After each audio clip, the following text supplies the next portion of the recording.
ce que je voudrais, c'est essayer de délivrer un message optimiste tout de suite. C'est de dire d'abord, je pense que c'est une bonne nouvelle que ce soit produit ça en Bretagne. Puis ça montre qu'il y a de l'énergie en France, qui a la capacité à réagir. Moi, je passe mon temps, à titre privé, depuis plus de 10 ans, je passe 1 mois et demi par an, grosso modo, à me perdre en Asie, à voyager comme ça, en jean t-shirt, et à voir ce qui s'y passe. Et chaque fois que je reviens, je vois que notre pays a des richesses et des capacités à innover et à réussir. Et on les oublie. La force de la France et de l'Europe, c'est notre multiculturalisme. C'est le fait qu'il y a des gens de toute race et de toute origine qui l'habitent et qui nous ont rejoints. Donc ça n'est pas en étant frileux et en voulant revenir à une France théorique, donc je reviens sur mon appel de Gaulle, qui est une sorte d'imaginaire théorique. Je suis désolé, les années 60, moi je suis très content de ne pas les avoir vécues. Hein. On est beaucoup plus libre aujourd'hui, beaucoup plus ouvert, avec beaucoup plus de possibilités que les années 60, donc c'est pas du tout le rêve.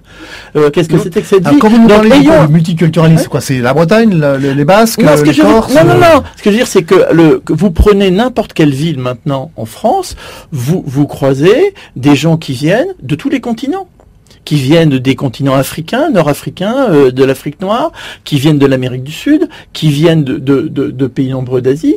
Et c'est ensemble que nous allons inventer le monde de demain.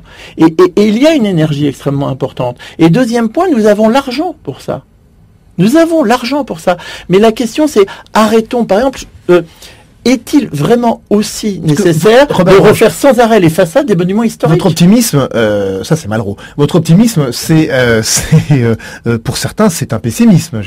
La France multiraciale, multicolore, et puis la richesse. Certains disent, l'un et l'autre, on les a pas ou on les a trop. C'est un principe de réalité. Et moi, je crois qu'il y a deux attitudes dans la vie. Il y a ceux qui se lèvent le matin en ayant rêvé le présent. Et en ayant une vision imaginaire du monde, ils seront toujours malheureux. Et il y a les autres, qui sont des pragmatiques et qui regardent la réalité et qui se disent, à partir de ce réel, qu'est-ce que je peux construire? Mais, nous ne ferons pas le retour en arrière. Je suis convaincu que c'est le meilleur qui sortira de cela. De toute façon, même si on n'en est pas convaincu, il n'y a pas d'autre choix. Mais il faut quand même qu'on touche le fond, peut-être un petit peu. Mais je pense qu'on était en train de le toucher. Donc, ce que j'aimerais, c'est qu'un événement comme la Bretagne nous redonne un sursaut vite, parce que sinon nous allons continuer à descendre, et le moment du sursaut sera encore plus loin. Et que je précise bien, mon inquiétude et mon propos n'est pas franco-français. Je vois les mêmes choses dans tous les pays d'Europe. Parce que si le problème n'était qu'en France, je ne serais pas inquiet, parce qu'on serait emmené par la vague positive. Mais on a bien le même problème en Espagne, le même problème en Italie, le même problème en Allemagne, et même les pays nordiques, qui étaient plutôt des modèles, se mettent à être ébranlés. Donc l'Europe doit comprendre qu'elle a grandi parce qu'elle était avec des langues différentes, des cultures différentes, et qu'elle n'a rien à perdre à la mondialisation. Elle a tout à gagner, elle en est à l'origine. Et à sa propre structuration politique. Alors, l'urgence et la structuration politique. Alors, de ce point de vue, je pense que l'élargissement de l'Europe, de mon point de vue, a été une erreur, parce qu'elle n'a pas permis de densifier le cœur de l'Europe.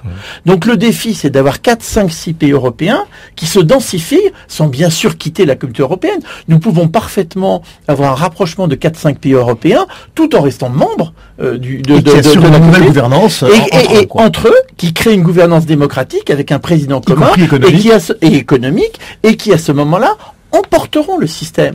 Donc le défi, c'est d'avoir un nouveau dirigeant français qui viennent en se faisant élire en disant 1. La mondialisation est une bonne nouvelle, 2. Le multiculturalisme est notre chance, 3. Notre défi est de nous fondre avec les pays voisins dans des structures démocratiques, et 4. C'est de faire partager les richesses. Et donc, par exemple, je pense qu'il faut, je vais peut-être faire hurler beaucoup de gens, supprimer les impôts locaux. Parce que c'est les impôts locaux qui construisent des injustices des communes. Il vaudrait beaucoup mieux répartir au niveau des communes en fonction du nombre d'habitants.